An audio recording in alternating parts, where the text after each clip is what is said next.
I'd love for you to explain who Don Valentine is, and we're gonna explore that a bit. But could you also explain what his 2x2 matrix was?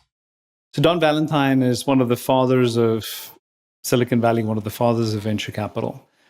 Don grew up in the semiconductor business. He was at National and Fairchild Semiconductor back in the 1960s, and he started Sequoia Capital in 1972. And we should get back to this later, but he made a very important decision calling it Sequoia Capital and not Valentine Capital. Mm-hmm.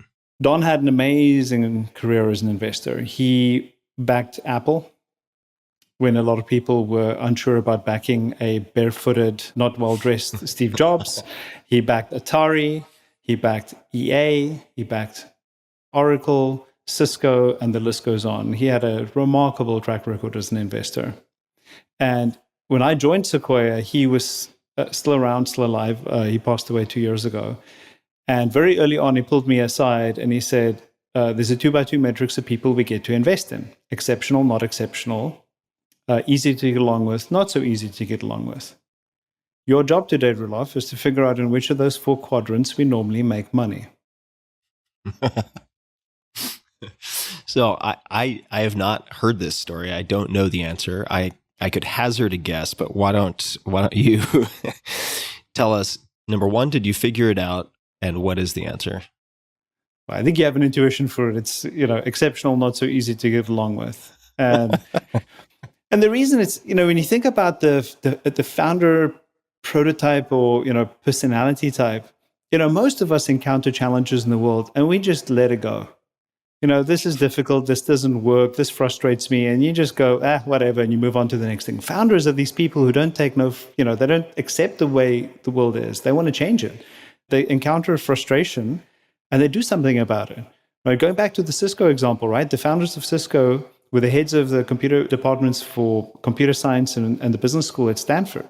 And they were on different networks, so they could send primitive electronic mail within departments, but not across campus. And the two of them were romantically involved and were getting tired of walking across campus to see each other. They wanted to, I'm not kidding you, this is the first internet love story. I haven't heard this story. It's great. This is fantastic. Yeah. And so the founding inspiration for Cisco was connecting the networks of the computer science and business schools at Stanford. And that's the founding story, right? Instead of just accepting the status quo. And so there's so many other companies we've backed where this is the example, right? Jack and Jim started Square because there was a lost sale. I mean, these personal frustrations are just incredibly powerful. So when you think about a person who wants to take on the world and doesn't just accept it, that tells you a lot about what the founder is like.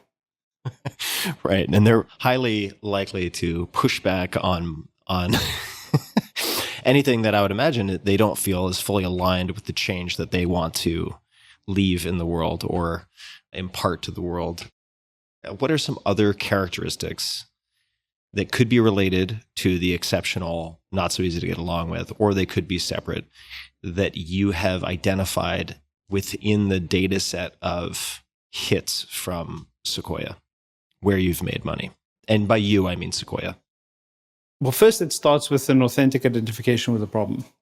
I think when that founding inspiration, because if you're trying to start a business for the sake of starting a business, it's so hard. There are so many challenges on the way to building a successful company. If you're doing it for the wrong reasons, you're going to wilt.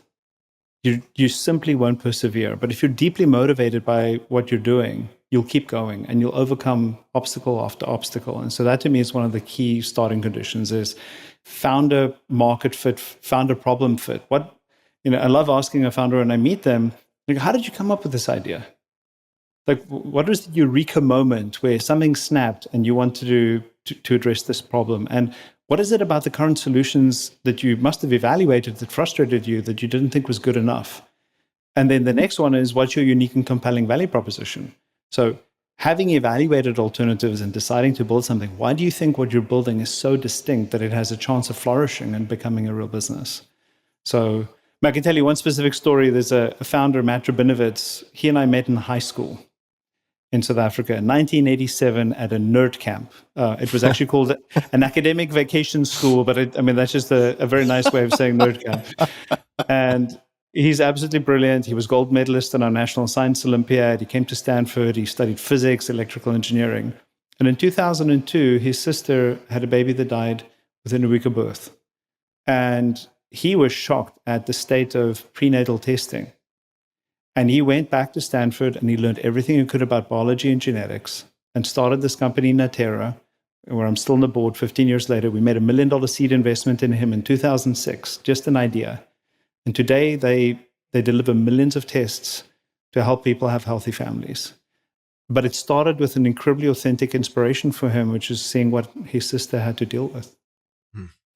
I've never heard the elegance of this phrase you used before, the founder problem fit.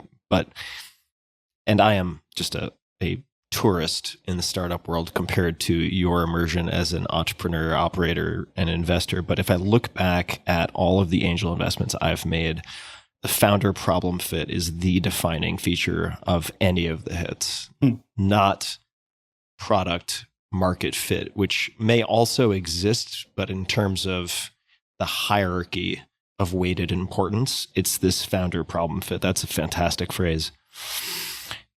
What else have you learned, or did you learn, rather, from Don Valentine? And it could just be anything that you observed in him, attribute, behavior, habit, or otherwise. But what are some of the takeaways from having spent time with him? Incredibly good listener. You think about the stereotype maybe of an investor who's fast talking and needs to be heard.